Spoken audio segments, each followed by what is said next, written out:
HIV and AIDS has ravished sub-Saharan Africa for decades. Zimbabwe has not been spared from this destructive disease. Parents have died and orphans abound. Yet in the midst of this darkness, there is light. In Shona, Anesu means God with us. In response to this disease, Bud and Mandy Jackson founded the Anesu Partnership to reach people infected, affected, and at risk by HIV and AIDS in Zimbabwe. Bud was born and raised in Zimbabwe. Because of his upbringing, he approaches ministry with an incredible knowledge of the culture and intimate love for the people. Mandy also grew up in Zimbabwe. She too has a deep love and respect for the country. Together, Bud and Mandy have spent decades caring for this nation. We believe that Anesu is providing to the church a gateway opportunity to enter in at a heart level in addressing the needs of Zimbabweans infected, affected, and at risk by HIV and AIDS. The challenge of HIV and AIDS in Zimbabwe is huge, but we have an opportunity to address it on a number of different levels. We address the physical need of the people of Zimbabwe through natural medicine. Secondly, we can respond to the spiritual need of the people in Zimbabwe through the local church.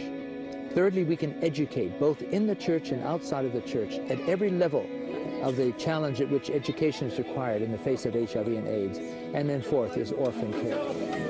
One of the people bringing physical aid by partnering with Anesu is Julie Van Zeveren. As medical director for Anesu, Julie leads a natural medicine clinic and maintains an herb garden. Here at the clinic, I work with the local staff to bring healing and treatment to people with all different types of ailments. The Shona saying of Mariano Ponesa Tino Rakwa, God heals and we treat.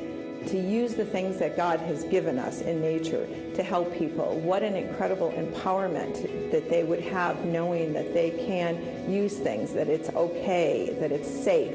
One of Julie's patients is Ian. Ian suffers from sickle cell anemia. One of his symptoms from this disease is skin ulcers. Doctors in Zimbabwe told Ian his wounds would never heal.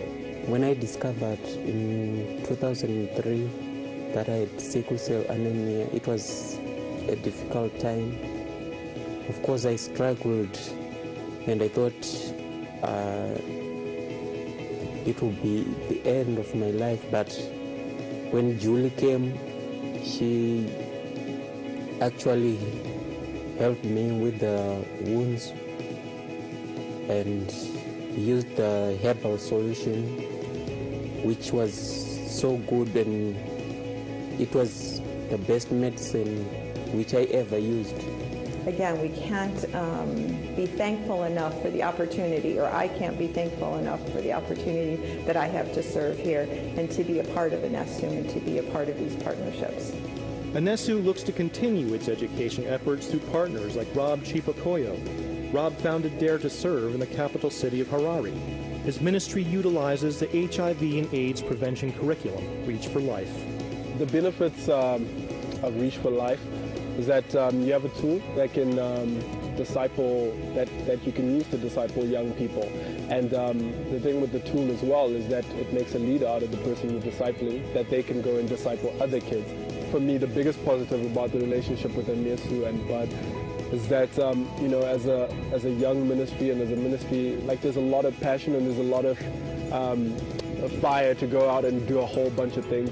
So it's really good to have that relationship with people that, you know, that someone who already knows what's ahead or who can see a little bit better than you can. With AIDS and HIV just ripping through a generation, we just really feel that as part of whatever God is doing to reach out to people, that the gospel is the answer rather than everything else that's been thrown at the people in those communities.